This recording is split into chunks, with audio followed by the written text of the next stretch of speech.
আজকের ভিডিওটা একটু বড় হচ্ছে। আমার অনেকটা শৈশব এই সর্ষে ক্ষেতকে ঘিরে আছে। প্রাইমারি বা হাই স্কুল থাকাকালীন অবস্থায় আমি ডিসেম্বর মাস হলেই মামার বাড়ি চলে যেতাম। ডিসেম্বরের মাঝামাঝি হতে সর্ষে ফুল ফুটতে শুরু করে, আর এই ফুল প্রায় 1 মাস পর্যন্ত থাকে, মানে জানুয়ারির 15 তারিখ পর্যন্ত ফুল কিছুটা হলে পাওয়া যায়। এরপর ফুল ঝরে পড়ে আর সর্ষে আস্তে আস্তে বড় হতে থাকে, মানে পরিপক্ক হতে থাকে। আচ্ছা, সে যাই হোক, আমি গিয়ে দেখতাম পুরোটা ক্ষেত জুড়ে হলুদ হলুদ আর হলুদ। আমরা ভাই বোনেরা মিলে সকাল হলেই খেতে চলে যেতাম।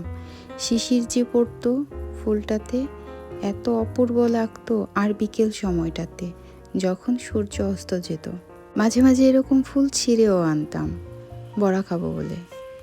আমি শেষ যেবার সর্ষে খেতে গিয়েছিলাম দিদিমার সাথে, এত শীত আর এত বাতাস ছিল, তারপরেও ভালো লাগছিল।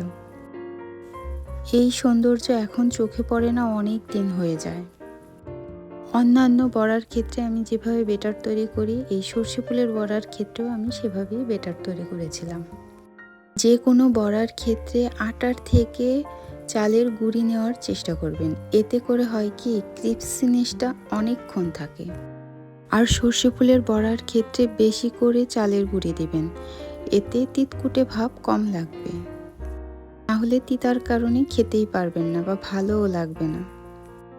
ডুবো তেলে মচমচে ভাজা করে গরম ভাতের সাথে, আহা কি সেই টেস্ট! পরবর্তী ভিডিওতে আবার গল্প হবে। এই ভিডিওটি কেমন লাগলো জানাবেন।